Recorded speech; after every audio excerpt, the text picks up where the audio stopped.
The storms beginning to pop up ahead of a cold front up to the north and down to the south here in the Marfa Plateau. Some of those are actually becoming a little bit intense. I'll have a look at that and the heat advisory that's still in effect for another couple hours. Local 2 News at 5 starts now.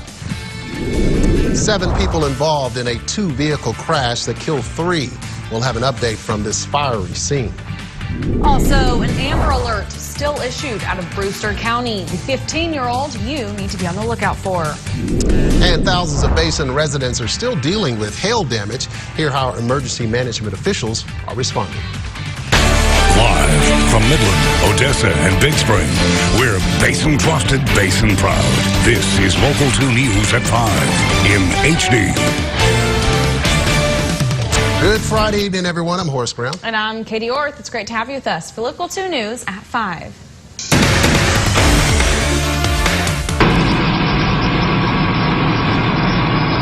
Our top story tonight. 3 people are dead and another 4 in the hospital after a major crash last night in Odessa. Police say the crash happened around 9:30 in the area of Yukon and Tobosa.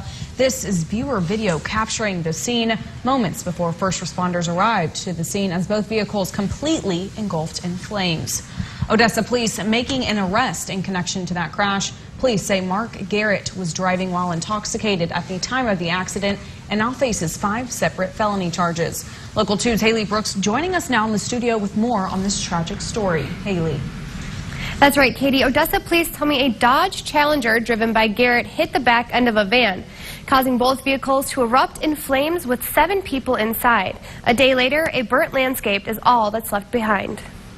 As the Dodge Challenger was traveling westbound on Yukon at a very high rate of speed and struck the white van from behind, and as soon as the Challenger struck the van, it caused both vehicles to go off in separate directions, and they both caught on fire. The van had 3 occupants. All were pronounced dead at the scene. Attempt to identify people that have been burned or seriously burned. It can take a long time. Mark Garrett has now been arrested in connection with the crash. The car driven by Garrett had 3 passengers and were all taken to the hospital with non-life-threatening injuries. So it's a very long investigation. We obviously have a total of 7 people involved. Unfortunately, it's a triple fatality. So alcohol was a factor. As we previously mentioned, Garrett facing 5 felony charges, 3 counts of intoxication manslaughter, and 2 counts of intoxication assault. Local 2 will keep you updated as more information becomes available. Reporting live in the studio, Haley Brooks, Local 2 News. All right, Haley, thank you for starting us off. In your crime watch tonight, an Amber Alert still active for a 15-year-old out of Brewster County. Here's a look at who authorities are searching for. Stormy Clemmer is believed to be in immediate or grave danger. She is described as about 100 pounds with brown hair and green eyes and was last seen wearing black shorts, black shirt, blue jean shorts, and hiking shoes. Authorities believe she may be with 20-year-old Andrew Akers. He is said to be about 5'1", about 210 pounds. We're told he may be driving the vehicle on your screen, a black Ford Ranger, possibly headed eastbound on I-20. He was last seen in Alpine. Anyone with information is asked to contact the Brewster County Sheriff's Office. Now, this story will continue to follow as more information comes available. For all the latest updates, head to our website, yourbasin.com. Meanwhile, in Odessa, a woman is still missing tonight. 40-year-old Jocelyn Leyva was last seen on May 30th in the 1600 block of West 23rd Street. We're told it's possible she's driving a white 2014 Dodge Dart. Anyone with information on Leyva should call Odessa Crime Stoppers. And moving to an update out of Odessa, a 2-year-old boy recovering from a near-drowning incident is still in critical condition. That's according to the Odessa police. You remember authorities responded to the 3100 block of North Adams Sunday night. Parents told them they found the child unresponsive in the swimming pool. Odessa's Fire Chief Roger Boyd announces that he will retire come July 12th. That's 40 years of service with the fire department. Boyd has served as chief for the past 8 years. City Manager Richard Morton responded in part saying Chief Boyd will be missed. He has been an asset to not only the fire department but also to the city and the citizens. Assistant Fire Chief John Alvarez will serve as interim fire chief beginning July 13th. Sticking with Odessa Fire Rescue, OFR teaming up with the state Safe Rider program to give free child safety seat checkups today. The event was held at Central Fire Station from 10 to noon. They say that parents can sometimes not notice when a car seat is not in right. 4 out of 5 are installed incorrectly, a stat that they hope to change.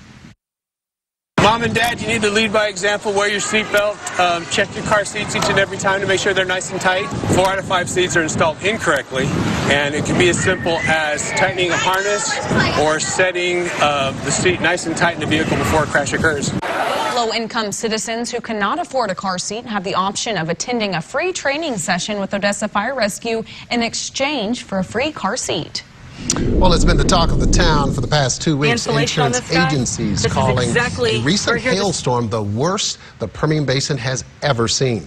Grapefruit-sized hailstones wreaking havoc on homes and cars alike, and West Texans left picking up the pieces. Ector County officials meeting this morning to discuss the steps to recover from last week's hailstorm. Local 2's Caleb Califano has more on what their repair plans are. Caleb? Horace, with last week's storms leaving people's houses damaged, many are starting to look to repair. Well, Ector County may be able to help with that. However, there's some specifications you need to meet in order to qualify. After 2 severe and unusual hailstorms, West Texas is in recovery. The recovery phase is a lot of assessing what happened and determining damage and figuring out where we can go from there. And through this, many Ector County citizens are looking for assistance with damage. However, the state has some specific criteria. We have to show the state that we have 25 homes, at least 25 homes, that have rendered major damages to the point of being rendered uninhabitable. What doesn't qualify also, they have to be uninsured homes. These qualifications are strictly for homes, and if your car window's still smashed, well, you're going to have to wait. If you drive around Midland and Odessa, you'll still see people with broken windshields, and they're waiting weeks to get them fixed. I am frustrated about the process. I mean, it's taking longer than I thought. And whether it's houses or cars, Ector County officials say that they're learning from previous storms. What I've been impressed with is the cooperation and coordination between your governmental entities. The city and county work very well together, as did our emergency management team, as well as the nonprofits. And I think that that's a good thing. Ector County officials are encouraging anyone who believes that they have major damage to fill out a survey at their website, odessa/tx.gov. Reporting in the studio, Caleb Califano, Local 2 News. All right, Caleb, thanks for that live report. Happening in Midland tomorrow, a group here in our area is aiming to cater to the gay and lesbian community with a prom theme event. With June being National Gay Pride Month, the Permian Basin LGBT group will be hosting their first annual Second Chance Prom with the goal of giving LGBT West Texans a safe haven to express their pride. Well, I'm originally from San Antonio, and the gay community out there is so large. I wanted to bring my experiences to the Permian Basin and show that we can have that kind of gay community here. The nutshell of it is to be comfortable and have a good night and relive your prom that you once had or didn't go to because you were gay. Now, the formal event takes place at the Sleep Inn Hotel with tickets available online and at the door. Organizers say all are welcome, not just the LGBT community. For more information, you can visit our website, yourbasin.com. Veterans seeking pearly whites, a heads up. Tomorrow, Aspen Dental will be providing free dental care to all veterans. The June 24th Day of Service will be Aspen Dental's 4th annual, and it is the largest single-day oral health initiative targeted at vets. Appointments are required and are on a first-come, first-served basis. We treat more than 6,000 patients during this day all around the United States. Over 400 Aspen Dental office will do this day of service. The Midland and Odessa Aspen Dental establishments will both be open from 9 a.m. to 3 p.m. tomorrow. Have enough heart in prison? A little negotiation, but it's going to be very good. Senate Republican health care bill drawn up in secrecy and kept under lock and key finally revealed. Under the proposed Senate bill, Americans would no longer be required to have health insurance. The Senate bill also proposes major cuts to Medicaid, rolling back Obamacare's expansion. Right now, the program covers 1 out of 5 Americans. Wealthy Americans, on the other hand, come out winners. They get a sizable tax cut.